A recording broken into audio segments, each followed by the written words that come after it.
동서고금을 막론하고 모든 사람에게 공통된 소원이 있습니다. 그것은 바로 건강장수 그리고 불로장생입니다.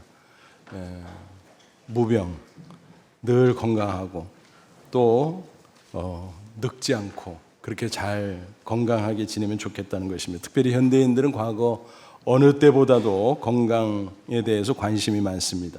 그래서 주변을 보면 온통 건강 이야기죠. TV에도 신문에도 잡지에도 또 사람들의 대화 자리에도 건강은 주요 메뉴인 것입니다.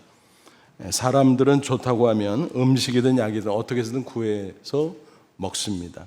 또 운동도 열심히들 하죠. 의술도 굉장히 발전했습니다. 특별히 우리 한국 의술은 대단하죠.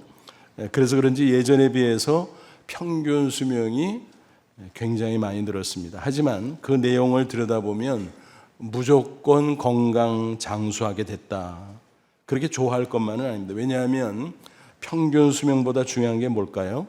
건강 수명이죠. 건강 수명은 일생 중에 질병으로 아프면서 지내는 기간을 제외한 수명을 가리키는 것입니다. 단순히 얼마나 오래 사느냐, 그것보다 더 중요한 것은 건강하게 사는 것입니다. 우리나라의 경우 2020년 통계예요. 평균 수명의 남성은 80.5세, 여성은 86.5세입니다. 그런데 그 중에서 건강 수명은 남성이 65.6세, 여성이 67.2세입니다. 그러니까 유병 기간, 아프면서 지내는 기간을 환산해 보면 남성이 14.9년, 여성은 19.3년이 됩니다. 그러니까 대략 15년 내지 20년 가까이 병치레를 하면서 지낸다, 그런 말이 됩니다. 사정이 이렇다 보니까 질병으로 시달리는 사람들이 주변에 많을 수밖에 없죠.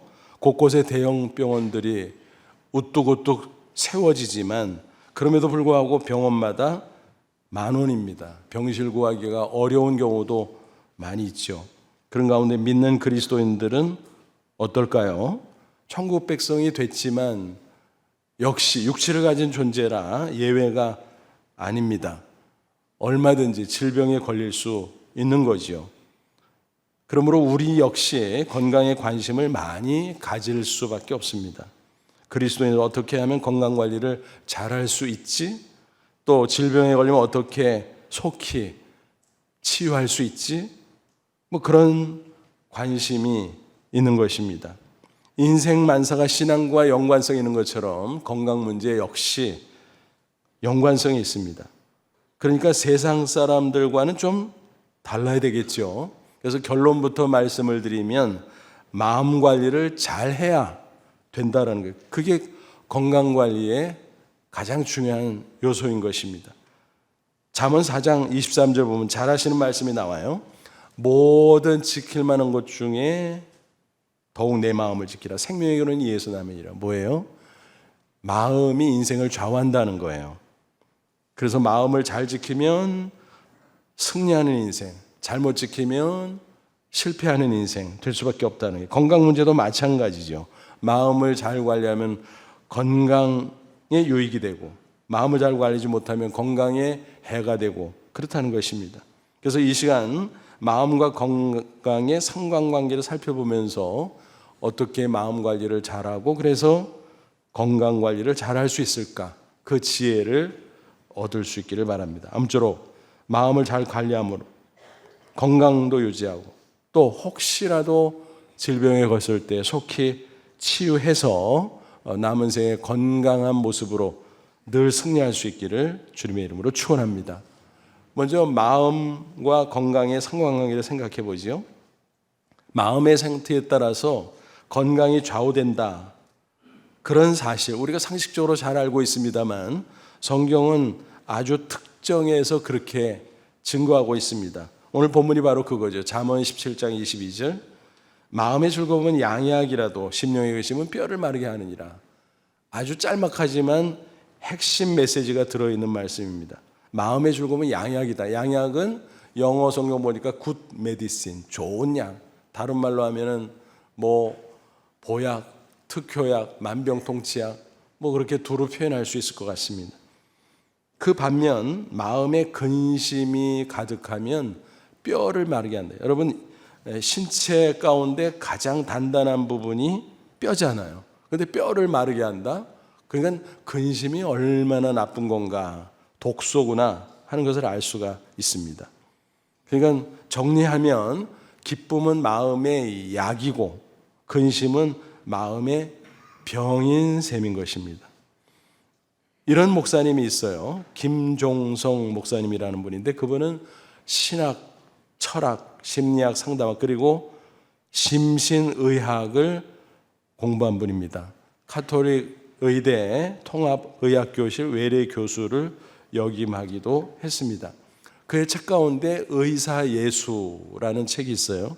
그 책을 한번 쭉 읽어보니까 여러 가지 신앙과 건강에 관한 유익한 자료를 배울 수가 있었습니다. 근데 그 중에 이런 이야기가 있었어요. 간증인데 30대 의사분이 이 목사님에게 연락을 해왔답니다. 그래서 의사인데 나한테 연락할 게 있나? 근데 사연을 듣고 보니까 이런 것이었습니다. 본인이 의사임에도 불구하고 병에 걸렸는데 폐암에다 뇌종양까지 생겨서 너무너무 고통스럽다라는 것입니다. 그런데 가만히 생각해 보니까 육체를 치료하는 것도 중요하지만 먼저 마음을 다스려야 되겠다라는 생각이 들었대요. 그래서 소문을 듣고 연락을 해 왔다는 것입니다. 이분이 심신의학을 전공했거든요. 그래서 둘이 만났어요. 그래서 그 목사님이 젊은 목사님에게 3일 동안 마음을 다스리는 법을 잘 가르쳐 줬다고 합니다. 그 후에 놀라운 일이 생겼습니다.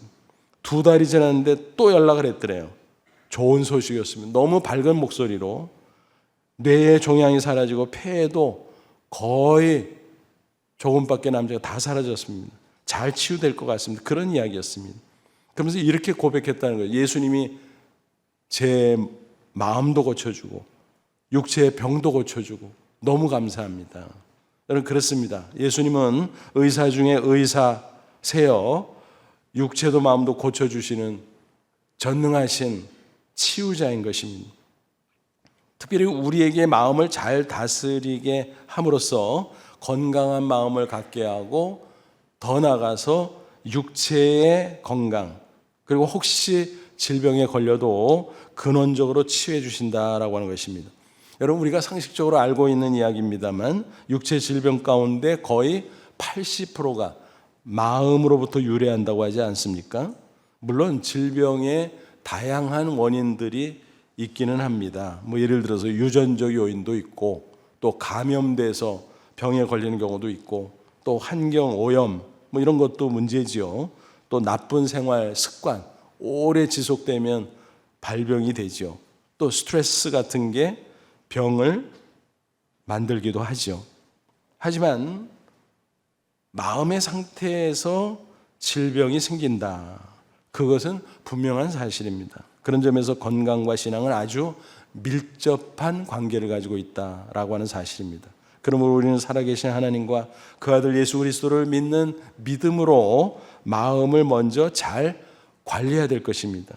그럴 때 건강한 삶을 이어갈 수 있고 혹시라도 질병에 걸렸을 때 우리는 근원적으로 잘 치유받을 수 있는 것입니다. 복음서를 보면 그런 내용을 우리가 확인할 수 있어요. 예수님께서 많은 치유 사역을 하셨잖아요. 그래서 엄청난 치유의 이적들이 성경 곳곳에 기록이 되어 있습니다.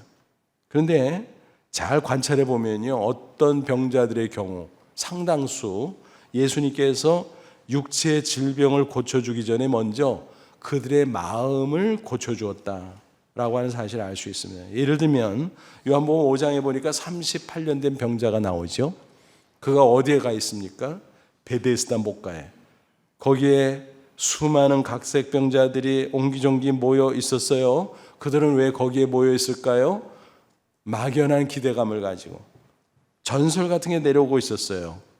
그게 미신일지 아니면 혹자는 그렇게 또 해석을 해요. 그것은 간헐천, 그러니까 온천수인데 가끔 부르르 하고 물이 끓어오른다라는 겁니다. 그래서 그때 천사가 내려온다고 그들이 믿고 있었는데 뭐 미신일지 뭘지 뭐 성경에 뭐 명시한 것도 없고 그렇습니다. 어쨌든 물이 움직이면 동하면 그때 누구라도 빨리 내려가면 그 1등 한 사람은 병을 고친다라는 것입니다. 그 모세의 이름이 뭐죠? 베데스다. 무슨 뜻이죠? 자비의 집. 보니까 무자비의 집이야. 그렇잖아요. 그렇게 많은 사람들이 병에 걸려서 딴 데서 뭐 이렇게 저렇게 고쳐보려고 그 당시 고대지만 나름대로 병원이 있었을 것이고 의사들이 있었을 거잖아요. 약들이 있었을 거잖아요. 근데 다 다녀보고 다 고쳐보려고 애를 썼지만 허탕이었어요. 아무런 소망이 없어요. 여기밖에 없다고 생각하고 온 사람들인데 언제 물이 동할지도 모르는데 동한다고 할지라도 딱 한 사람. 이거 얼마나 무자비합니까? 그 가운데 38년 된 병자가 있었어요. 여러분 한번 상상해 보세요. 아니 우리 상상을 초월하는 그런 형편없는 고통의 상황 가운데 있었을 겁니다. 1, 2년만 아파도 얼마나 힘들어요. 장기간 아픈 거잖아요. 38년 누워 지냅니다. 꼼짝을 못해요. 그 사람 갈 데가 없어서 거기 와 있지만 사실은 자기는 해당 사항이 없어요. 설사 물이 움직이고 치유의 사건이 벌어진다고 할지라도 그 사람은 해당 사항이 없어요. 어떻게 갈 수 있습니까? 딴 사람이 잽싸게 먼저 가지요. 그렇잖아요. 그래서 절망 가운데 누워있는 그 38년 된 병자, 그때 예수님께서 그를 보고 다가가셨어요. 그리고 말씀하셨어요. 요한복음 5장 6절 예수께서 그 누운 것을 보시고 병이 벌써 오랜 줄 아시고 이르시되 내가 낫고자 하느냐. 여러분 어떻게 생각하세요? 내가 아픈데 당신 낫고 싶어? 누가 그렇게 묻는다면 뭐라 그랬어요? 그건 말이라고 해? 그러지 않겠어요? 놀리는 거야? 예수님이 그런 질문하신 거예요. 그렇게 많이 아프고 오랫동안 아팠던 그 병자에게. 그런데 예수님이 괜히 말씀하셨겠어요? 그럴 만한 이유가 있지, 이유가. 그 이유가 뭘까요? 한번 생각해 보세요. 그 병자는 오랜 세월 병들어서 누워만 있었기 때문에 그 마음에 큰 문제가 있었어요. 잔뜩 꼬여 있었을 것입니다. 맺혀 있었을 것입니다. 이미 설명했잖아요. 소망이 없어요. 게다가 인간관계 다 끊어졌어요. 김병희 효자 없다고 가족들과 끊어지고 친구들과 끊어지고 설사 물이 동한다고 할지라도 자기를 데려다 줄 자도 없고 그러니까 다 원망스러운 거예요. 모든 게 원망스러운 거예요. 그러니까 그 마음이 꽉 맺혔어요. 배배 꼬였어요. 그 마음을 먼저 풀어주시려고 그 질문을 던진 겁니다. 낫고 싶지 그 소리예요. 내가 낫게 해줄까? 내가 낫게 해줄 수 있어. 이 말이에요. 그러니까 이 병자가 마음이 조금씩 풀리면서 예수님에 대한 관심이 생겼어요. 주목하게 됐어요. 뭐 성경에 간단하게 압축해서 기록했지만 뭐 대화가 그것뿐이었겠습니까? 이런저런 대화를 했겠죠. 그러면서 작은 믿음이 싹이 트기 시작했을 것입니다. 그때 예수님께서 뭐라 그랬습니까? 내가 일어나서 자리를 들고 걸어가라 그랬어요. 그럼 그 사람이 어떻게 일어나요? 어떻게 자기 그 자리를 들고 걸어가요? 말도 안 되지. 근데 이미 마음을 풀어주고 그의 마음속에 믿음의 싹을 틔우고 그 말씀을 하시니까 그가 반응하기 시작하는 거예요. 근데 반응하니까 자기 몸에 뭐 힘이 생기는 것 같아요. 움직하니까 움직여지네. 그래서 일어나려고 하니까 일어났고 걸어가려고 하니까 걸어갔고 완전 치유될 수 있었다라는 것입니다. 여러분 가정에서요. 예수님께서 다짜고짜 그냥 육체의 질병을 딱 고쳐줬어. 그거 어떻게 될까요? 마음이 꼬여 있는데, 마음이 맺혀 있는데, 설사 치유받았다고 할지라도 얼마 못 가서 다시 재발하겠죠. 그죠? 또 건강을 유지하는 상황 속에서라도 마음이 맺혀 있으면 행복하겠어요? 행복하지 않죠. 여전히 고통스럽죠. 그렇기 때문에 예수님께서는 그 사람의 마음을 먼저 풀어주신 거예요. 맺힌 것을 풀어주고 꼬인 것을 풀어주고. 이해하시겠죠? 여기서 우리는 마음을 다스리는 게 얼마나 중요한가를 알 수 있습니다. 마음에 병이 되는 근심을 제거해야 된다는 것입니다. 맺힌 것을 풀어줘야 된다는 것입니다. 그리고 그 대신 마음의 약이 되는 기쁨으로 충만해져야 된다는 것입니다. 여러분, 우리가 인생을 살아가면 얼마나 많은 스트레스가 있습니까? 예외가 없잖아요. 누구에게나. 종류 차이지, 정도 차이지. 그렇죠? 인생 무거운 짐이 다 있어요. 그 짐 때문에 짓눌리고 스트레스를 받는 거 아니겠습니까? 우스갯소리 같습니다만 이런 얘기가 있어요. 인생의 짐은 무게가 얼마나 될까? 11,000근이래요. 왜 그러지? 힘들 때 그러잖아요. 아이고, 몸이 1000근 만근이다. 야. 더하면 11,000근이잖아요. 우스갯소리입니다. 숫자적으로만 따져봐도 도저히 혼자 감당할 수 없는 인생의 무게예요. 살기 힘들다는 겁니다. 그러다 보니까 맨날 걱정, 근심, 염려가 가득하다. 그게 보통 사람들의 모습이에요. 그런데 문제는 그것이 마음의 병을 만들 수 있다는 거예요. 심지어는 육체의 병을 만들 수 있다는 거예요. 아니, 허다하죠, 그런 경우가. 현대병 중에 시민성 질환이라는 게 있잖아요. 흔히 신경성 붙는 병들 있잖아요. 신경성 예를 들어서 신경성 위궤양, 신경성 관절염, 신경성 심장병, 심지어는 신경성 기침 이런 것도 있대요. 그러니까 참 사람이 신기하구나. 육체와 마음이 이렇게 연결되기 때문에 마음에 문제가 있으면 육체도 병들 수밖에 없다는 것입니다. 그래서 마음의 병이 만병의 근원이라는 사실을 우리는 확인하게 됩니다. 그래서 이런 유명한 이야기가 있잖아요. 제2차 세계대전 당시 미국 전사자가 미군들이 35만 명이 전사했대요. 어마어마하죠? 그런데 자식이나 남편을 전쟁터에 보내놓고 집에서 걱정하고 근심하고 그랬던 사람들이 심장병에 걸려서 죽은 숫자가 100만 명. 그러면 근심이 무서운 거예요? 전쟁이 무서운 거예요? 뭐가 더 무서운 거예요? 헷갈리죠? 어이구, 뭐가 무서운 거예요 도대체? 그래서 어떤 심리학자는 이렇게 설명을 했습니다. 염려, 근심은 인간을 서서히 죽이는 느린 형태의 자살행위다. 서서히 자기 자신을 죽이는 거라는 거예요. 걱정, 근심하면. 따라서 우리는 반드시 마음속에 염려와 근심을 물리쳐야만 된다는 것입니다. 우리는 어떤 사람이에요? 전능하신 하나님을 믿는 사람이잖아요. 그러니까 하나님 앞에서 염려와 근심의 문제를 해결해야 된다는 것입니다. 여러분, 나하고 비교하니까 걱정, 근심이고 염려지요. 하나님 전지전능하신 그분 앞에 그 근심거리를 한번 비교해 보세요. 아무것도 아니거든요, 사실.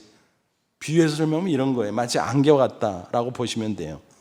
예를 들어서 광화문 일대에 30m 두께 짙은 안개가 끼어 있어요.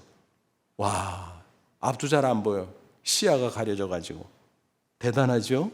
근데 알고 보니까 그게 한 잔 분량의 물이 그게 물방울이 돼서 퍼진 거래요. 600억 개의 물방울. 야, 그래? 요만큼이야? 물 한 잔밖에 안 돼? 별게 아니라는 거예요. 실제로 안개가 짙게 껴서 야, 이거 뭐야? 그런데 어느 순간 싹 사라져. 그게 안개잖아요, 여러분. 그러니까 우리가 늘 마음속에 끼고 있는 염려와 근심이 그 정도밖에 안 된다는 거예요. 그럼에도 지레 겁먹고 염려하고 근심하는 거예요. 그러다가 마음에도 병들고 육체에도 병들고 그렇게 살아가기 일수다라는 것입니다. 그러면 어떻게 그걸 물리칠까요? 기도가 최고라는 거예요. 기도가. 빌립보 4장 6절 7절 아무것도 염려하지 말고 다만 모든 일에 기도와 간구로 너희 구할 것을 감사함으로 하나님께 아뢰라. 그리하면 모든 지각이 뛰어난 하나님의 평안이 그리스도 예수 안에서 너희 마음과 생각을 지키시라. 뭐예요? 기도하다 보면 하나님이 그 마음을 풀어주고 깨닫게 해주고 그래서 괜찮구나 확신하게 하고 그러다 보면 하나님의 평안이 그 사람의 마음속에 풍성하게 임한다라는 거예요. 그게 기도의 놀라운 능력이죠. 기도하는 가운데 성령께서 함께 역사하시거든요. 오래전 저의 이야기입니다. 청년 시절 신앙생활한 지 몇 년 안 됐을 때예요. 그때 신앙도 미성숙하고 여러 가지 서툴었죠. 근데 어떤 엄청나게 저로서는 고민거리가 생겼어요. 이거 어떻게 이렇게 결정하면 이러이러한 문제가 있고 저렇게 결정하면 저러저러한 문제가 있고, 그러니까 이래도 문제 저래도 문제, 그러니까 걱정 근심 태산 같은 거예요. 그래서 그걸 끌어안고 어떻게 그러다 보니까 밤에 잠을 못 자죠. 이리 뒤척 저리 뒤척. 그러니까 몸이 너무 아픈 거예요. 제일 힘들었던 건 뭐냐 하면 음식을 먹으면 내려가다가 여기서 딱 걸려. 명치 부분에서 너무 아프고 음식이 내려가잖아요. 나중에 음식을 먹을 수가 없잖아요. 내려가야 먹지. 거기 먹는 대로 다 걸리는 걸. 소화가 안 되고 토할 때도 있고, 나중에는요 하다 물도 안 내려가는 것 같아요. 물도 너무너무 고통스럽더라고요. 근데 하나님께서 그때 책망하는 거예요. 야, 너 뭐 하는 짓이냐? 약이나 먹고 고민이나 하고 잠 설치기나 하고 뭐 하냐 뭐. 그런 거예요. 그래서 그렇지, 기도해야지. 그래서 기도하면서 하나님 어떻게 해야 돼요? 어떻게 해야 돼요? 뭐 어떻게 될지 모르니까. 성령께서 가르쳐 주는 거야. 하나하나 정리하는 거야. 야, 이건 이렇고 저건 저렇지 않냐. 그러니까 딱 정리해서 알려주시는 거야. 아, 그렇구나. 에이, 결단하자. 딱 결단. 그러고 나니까 하나님께서 마음속에 평안을 부어 주시는 거예요. 깨끗해지는 거예요. 마음이 평안해지니까 언제 그랬냐는 그냥 쑥쑥 내려가는 거예요. 소화도 잘 되고. 그 이후에 신앙생활하면서 시행착오도 덜어 있기는 했지만 그 이후로 요령을 터득했어요. 걱정거리, 근심거리 없는 사람이 어디 있어요? 가끔 나타나잖아요. 그런데 기도하면서 그걸 처리하는 법을 배우니까 소화가 쑥쑥 잘 돼. 지금도 잘 돼. 여러분, 그런 겁니다. 예수 믿기 전에는 제가 사실은 자주 체했어요. 소화가 안 되고. 청년 시절 대학생 때 중고등학생 그때인데 뭘 그렇게 고민을 많이 했는지. 여기서 항상 걸리는데 그때는 아주 그냥 너무너무 콱 걸려버렸던 거죠. 그런데 그때 하나님께서 그 신앙의 요령을 터득하게 주신 거예요.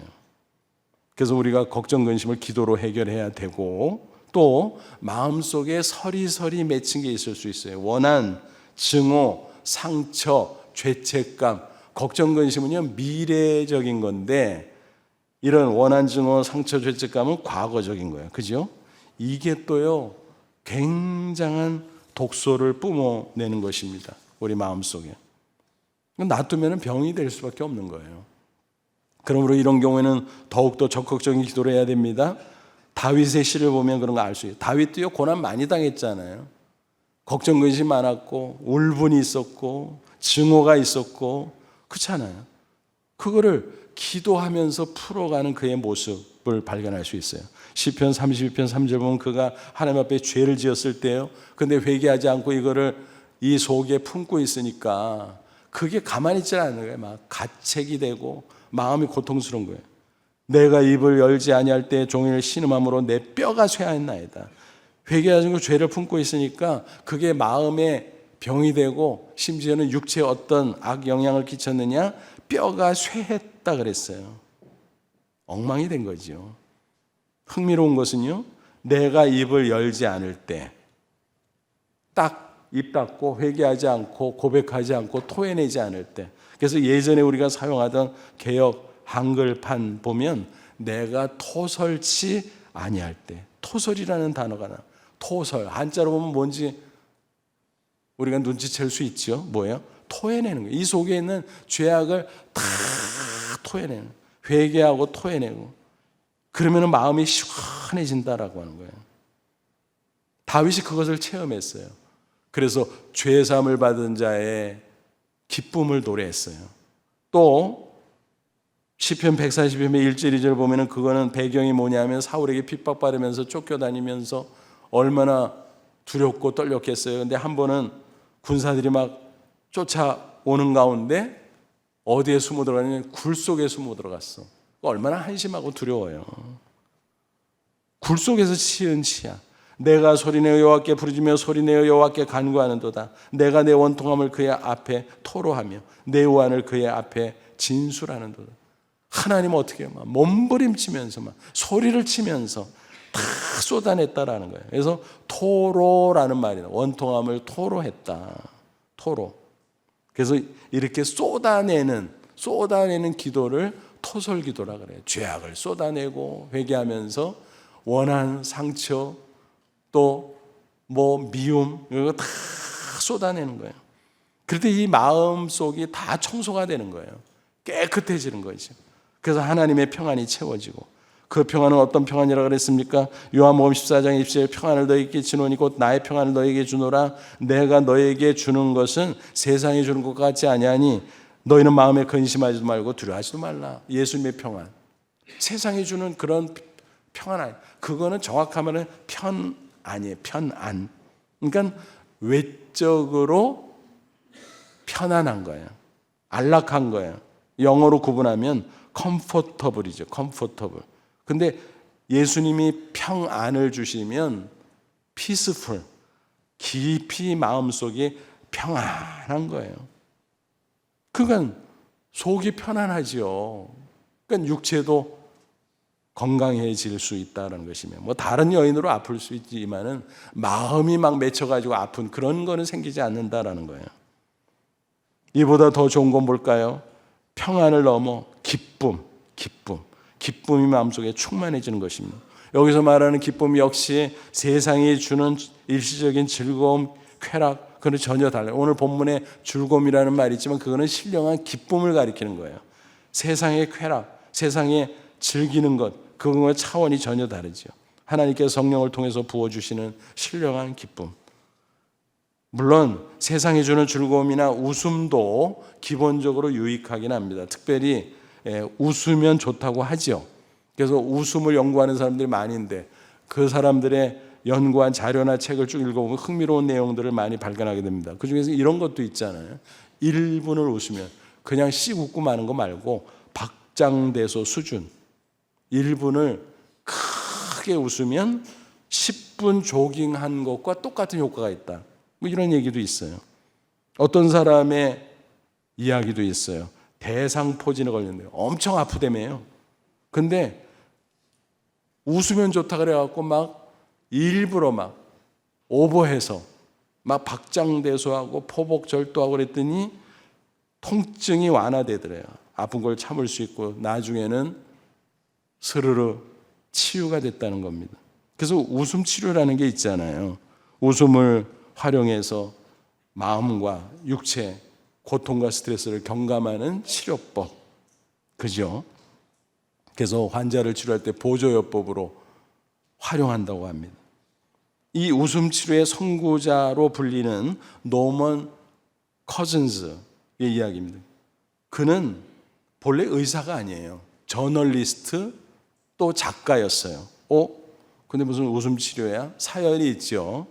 본인의 투병 경험이 있었어요. 그는 강직성 척추염에 걸렸는데 의사가 진단하기를 이거 못 고쳐요. 그냥 살아요. 자기는 아파 죽겠는데 불치병 진단을 받은 거예요. 그러니까 너무너무 고통스럽고 한심하고 어떻게 근데 웃음에 대한 얘기를 들은 거예요. 웃으면 좋다. 그래? 그럼 한번 웃어보자. 실컷 웃어보자. 또 아프니까 잊어버리면 또 좋으니까 기본적으로. 그래서 자기 병실에 대형 스크린을 설치해 놓고 영사기를 설치해 놓고 틀었어요. 뭐를요? 코미디. 영화나 드라마나 코미디. 물을 계속 틀었어요. 그러니까 그거 보고 깔깔대고 박상대소하고 포복절도하고 그러다 보니까 아픈 걸 잊어버리고 낫잖아.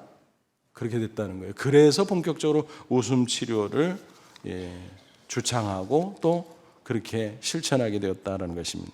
하지만 여러분 이것이 효과가 어느 정도 있긴 하지만 어디까지나 외적이죠. 또 임시적인 거죠. 옛날 영국에 유명한 희극 배우 겸 댄서가 있었어요. 그 사람의 이름은 조셉 그리말디. 그 사람은 많은 사람들을 엄청나게 웃겼어요. 그래서 인기를 얻었고 유명 인사가 됐죠. 돈도 많이 벌었겠죠. 그런데 아이러니하게 본인은 우울증을 앓았습니다. 고통스러웠습니다. 몸도 여기저기 아프기 시작했습니다. 아니, 코미디언이 그런다는 게 모순이잖아요. 그러니까 다른 사람이 알까 두려우니까 더 아픈 거예요. 근데 도저히 못 참아서 이제 병원을 찾아갔죠. 그래서 정신과 전문의에게 진료를 받는데 이렇게 말했습니다. 박사님, 제가 너무 괴롭습니다. 고독하고 고통스럽고 그래서 도저히 참을 수가 없습니다. 여기저기 아프고 더 이상 살아갈 소망이 없습니다. 어떻게 좀 해보세요. 그러자 의사는 이렇게 말했습니다. 그러면 권태로운 생활에서 벗어나서 좀 이렇게 해보세요. 그리말디의 코미디를 한번 보세요. 그러면 실컷 웃게 될 겁니다. 그러면 좀 도움이 되지 않을까 싶으네요. 내가 판단할 때는. 그러니까 얼마나 어이가 없어요. 내가 그리말디인데요. 그러니까 의사가 너무 멋졌고 미안하기도 하고, 아 그래요? 그거 어떡하지? 그럼 더 이상 병원 오지 마세요. 대신에 교회나 가보세요. 교회 가서 근본 치료하라는 거예요.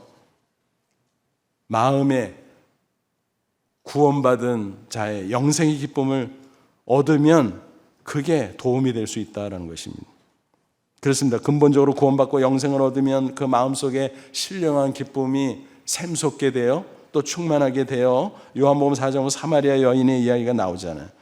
그 여인은 남자 잘 만나면 무조건 행복해지는 줄 알아요. 그게 아니었어요. 실패한 겁니다. 그래서 또 실패하고 재혼하고 또 실패하고 재혼. 그게 얼마나 힘들고 괴롭겠어요. 그 마음이 오죽했겠어요. 마음이 그러니까 뭐 성경에 명시되지 않았죠. 얼마나 여기저기 아팠겠어요. 결정적으로 우울증에 걸렸겠죠. 그는 그런 비참한 삶을 살아가고 있는데 그래도 살아야 되니까 물은 길어다 먹어야 되잖아. 그러니까 우물가에 가야 되는데 사람들이 많잖아. 사람들을 어떻게 봐요? 너무너무 괴로운 거예요. 그래서 더운 지방 한낮 정오, 그때는 사람들 낮잠 시간이니까 아무도 안 나오잖아요. 그래서 이때나 가자. 그리고 다녔는데 어느 날 갔더니 사람이 있어. 보니까 유대인이야. 바로 예수님이었죠. 어쩌면 예수님은 그 여인이 올 것을 미리 알고 기다리셨는지도 몰라요. 예수님께서 말을 걸었어요. 그래서 대화가 막 되다가 예수님이 이분이 어떤 분이지? 이상한 생각이 들기 시작했어요. 근데 예수님께서 그 여자에게 딱 찍어서 뭐라고 말씀하셨나요? 요한복음 4장 13, 14절 이 물을 마신 자마다 다시 목마르려니와 내가 주는 물을 마신 자는 영원히 목마르지 아니하니 내가 주는 물은 그 속에서 영생하도록 솟아나는 샘물이 되리라. 우물물, 예수님이 주는 물, 이 두 가지를 비교해서 우물물, 육체를 가졌으니까 마셔야지 당연히. 근데 마셔도 목마르고 마셔도 목마르고 계속 마시는데 목마르고 또 만족이 없다라는 것입니다. 왜냐하면 인간에게는 영혼이 있잖아요. 마음이 있잖아요. 예수님이 주는 물은 마음을 적셔주는 거다. 그건 뭐예요? 예수 믿고 구원받아 영생의 기쁨을 누리는 것을 가리키죠. 그런데 그것이 영원하다는 것입니다. 마치 이 영혼 속에서 계속 솟아나는 샘물과 같다는 거예요. 예수님의 그 말씀을 들으면서 그 여인은 성령으로 거듭납니다. 영적으로 밝아진 거예요. 깨닫게 된 거예요. 그러니까 그 마음속에 영생의 기쁨이 솟아나기 시작합니다. 너무너무 기쁘고 그 기쁨으로 충만해진 것입니다. 그래서 그가 어떻게 돼요? 물동이를 버리고 마을로 막 달려가요. 마을 사람들 보기 싫다며. 근데 보고 싶어졌어. 왜? 예수님을 전해야 되니까. 여보세요. 내가 메시아를 만났어. 예수라는 분이야. 한번 가봐. 보통 때는요, 마을 사람들이 그런 말 듣겠어요? 그 여자가 하는 말을 뒤에서 수근거리고 손가락질 했는데, 근데 보니까 너무 확신에 찬 소리에다가 그 여인의 얼굴을 보니까, 성경에 나오는 건 아니고 제가 추측해 보는 거예요. 보나마나 그랬을 거예요. 얼굴이 환하게 변화돼서 깜짝 놀란 거예요, 사람들이.